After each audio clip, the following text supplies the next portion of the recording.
Hi all, do you know what is HTTPS and why does it matter? Let's understand it in just 2 minutes.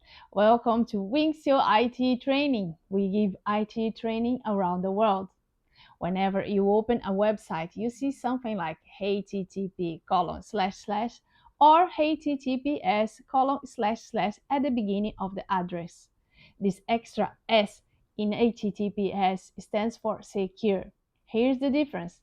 HTTP, Hypertext Transfer Protocol, is the basic way your browser talks to a website. HTTPS, Hypertext Transfer Protocol Secure, does the same thing, but it also encrypts the data being exchanged. Why does it matter? Imagine you are entering your password, credit card number, or personal info. With plain HTTP, hackers could intercept that data. With HTTPS, everything is encrypted, so even if someone tries to peek, they only see scrambled text.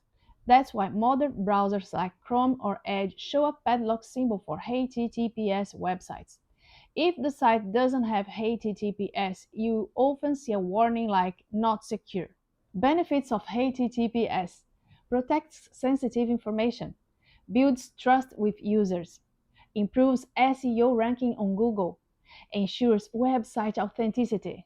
So HTTPS is not just a letter in the URL, it's what keeps your online data safe and secure. This is Wynxio IT training. Don't forget to like, share, and subscribe for more quick IT explainers.